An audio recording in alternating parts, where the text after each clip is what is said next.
Okay, so here's a video on some notes receivable transactions. I'm going to do it a little bit different than what the requirements are, so I didn't put those on there.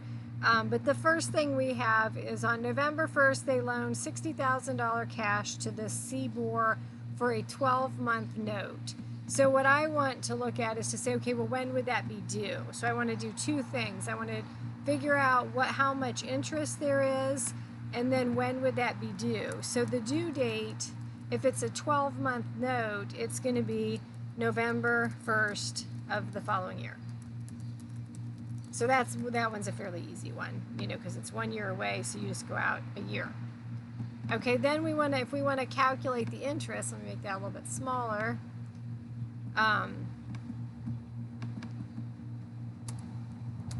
interest is our principal times rate times time. So in this case, our interest is our principal is $60,000. Our rate is 7%, and our time is 1 year. You could put 12 over 12, but that's still 1. So that's the easiest way to do it, is to just say 1 year. So then we take 60,000 times 0.07 times 1. So that is going to be $4,200. Now, if we wanted to do the journal entries for those, that's what the problem is actually asking us to do, our first thing that we're going to do is we're going to set up this note receivable.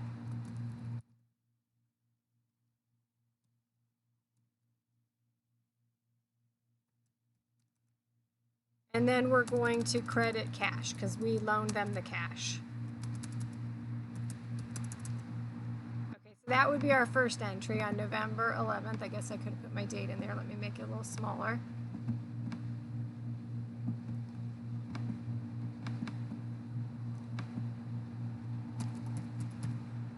So 11/1. We don't have a year. Let me scooch these all over.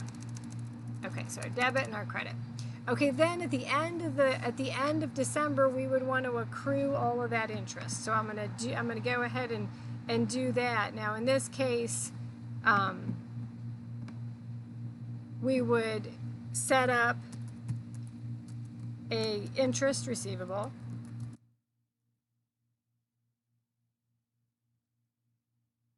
And then it's not going to be for the full year though. So if we come back to our computation over here, 6,000 times 7%, now we would just do it for 2 months. So times 2 divided by 12.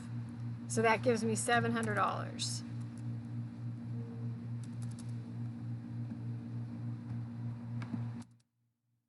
And that would be interest income.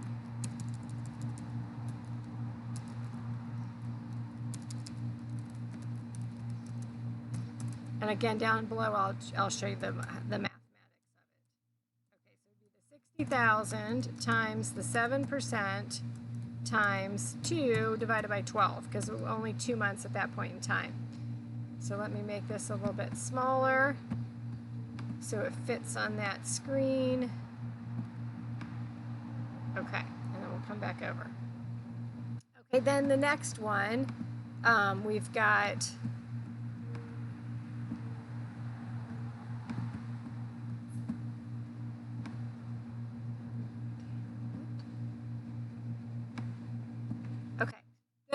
we sold goods to this pine company and we received a 90-day note. So this is one I want you to think about. Now I can't bring up my calculator on my desktop because I'm using this other app, but if you remember from business analysis with algebra, we can use our financial calculators and that date function. So the date function is our second menu and the number 1. And when you hit that second menu in the number 1, your date 1 is your first field that you come to, and that would be the December 11th. And we're going to make this 2021. Okay, so 12.1121, and then you push enter, and then you arrow down. I don't have an arrow down key, but so okay, I'll just write it, arrow down. Okay, then your date 2 is going to be, we don't know. That's what we're looking for. So we'll arrow down again to our DBD. And then that's where we're going to put in 90 and put enter. And then we'll arrow up to our D2 and then push compute. Okay. So again, arrow past the date 2 initially, go down to the DBD, which stands for days between the dates, put in 90, push enter, arrow back up to that date 2 and push compute, and you would get 3/11/2022. So that would be our due date. Because you do have some questions in the homework or on the test that asks you to calculate that due date. So I do want you to know how to do it. And using the calculator is the most efficient way to do it. Again, unless it's easy like that first one where it's just a year from when it was issued. So then we've got a due date on that of March 11th of 2022. Then we can come down and say, if we want to do the journal entries. So then if we've got initially on that date, we're going to debit note receivable for $3,600, and then we're going to credit sales revenue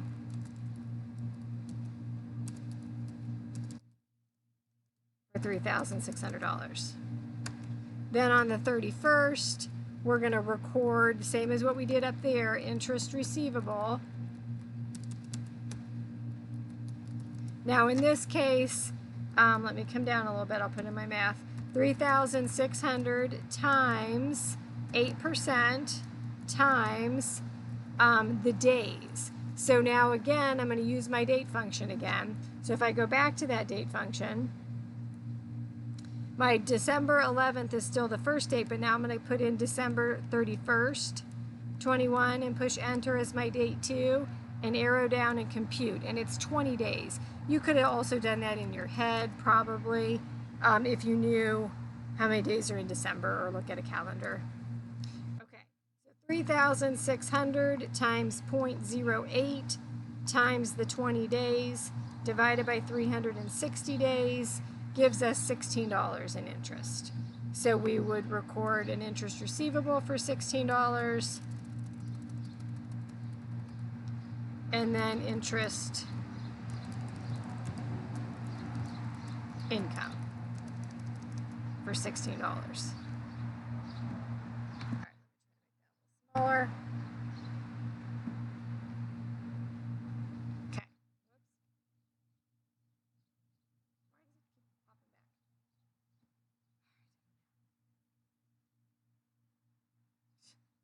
Can't get it to go straight. Okay, there. No, darn. All right, well, I'm gonna leave it like that. It's a little cockeyed, but you guys can figure that one out. Okay, so then our last one, we have 180 day note. So again, we're going to do the same thing. I want to do that date function again, and I don't think I'll do the journal entries. You guys can kind of see how that went, but let's do the date function again to figure out the due date. So our date function, again, second menu, number 1, our date 1 is going to be 12.1621 and push enter. Then arrow past the date 2 to the DBD, put 180 and enter, arrow back up to the date 2, push compute,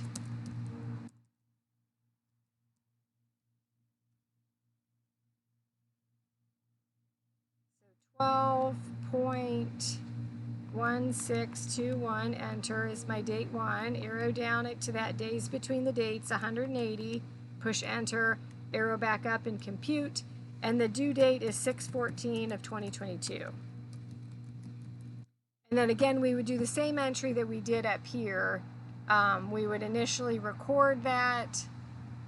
We would record that receivable, and then we would figure out the interest for the last 15 days, and we would record that as well. So I just wanted you to see, though, that you can play around with that date function to figure out your due dates if you need to, and then to show you a couple of these entries worked out.